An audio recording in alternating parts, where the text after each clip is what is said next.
Hello everyone, the History of Pi channel is with you. Today we're going to talk about Chicago. In 1837th year, Chicago received the status of a city, and already in 1840th year, the population reaches 4,000 people. Occupying a favorable geographical position between the west and the east of the United States, Chicago is rapidly becoming one of the key transportation hubs in the country, which in turn causes a huge increase in production in the city and rapid population growth.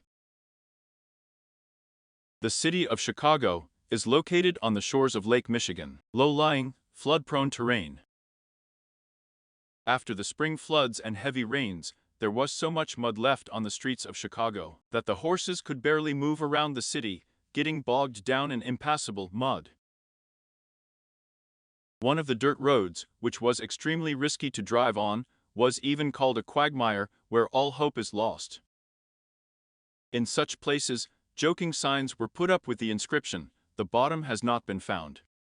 In the mid-19th century, many called Chicago the dirtiest city in America.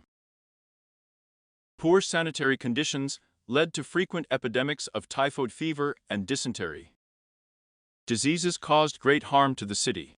In 1854th year, there was an outbreak of cholera, which killed 6% of the city's population. All this forced the municipal authorities to seriously address the issue of building an urban sewerage system, the first in the United States. In 1856th year, the municipal council approved a plan for the construction of a city sewer system. In general, we see the usual history of an American city, somewhat similar to the history of Seattle. They founded a city in a swamp, they didn't live hard, but then by chance 20 years later, they looked out of the window and noticed that they had the dirtiest city in America, that horses were walking up to their bellies in mud. And for some reason, people began to get sick more often. And most importantly, the city is almost 20 years old, and they forgot to build the city sewer system. The city council appointed Ellis Kesbro to design the city sewer system. From an engineering point of view, the main problems were the removal of wastewater from the city and making it impossible to mix it with the drinking water of Lake Michigan. Chicago received its drinking water from Lake Michigan. Ellis Kesbro made a two-part plan. At the beginning, a sewer system is built above the ground, then a thick layer of soil is poured. Then, it is necessary to raise all city buildings by 10 feet using a complex system of jacks. I think it's brilliant. First, they built a city without sewerage, then laid pipes above the ground, and then just lift all the city buildings on jacks 10 feet up. I think this is the best solution for sewage in the 19th century. Yes, that's not all. Some buildings were lifted on the spot with the help of jacks, other buildings were transported to another place. You see, what a wonderful plan. The main one is easily implemented in the 19th century, because jacks have already been invented, and there are horses for transporting buildings. Everything is simple and ingenious. In January 1858th year, the first brick house with a length of 21 meters and a weight of 750 tons was raised in Chicago with the help of screw jacks. The house was raised to a height of 2 meters without the slightest damage to the building, as the newspapers wrote. 50 more large stone houses were raised this year. Boston engineer James Brown was responsible for the process of lifting houses. His company became the first most productive in building lifting events in the city. By 1860, self-confidence was so high that the company, which included 6 engineers, including Brown, took on the most responsible objects in the city, lifting them entirely in one attempt. They raised half a block on Lake Street, a number of shops, offices, printing houses, and similar buildings representing 4- and 5-story brick and stone buildings. The usual daily life during the work did not stop on the street, not inside buildings. People came and went, shopped and worked, as if nothing unusual was happening.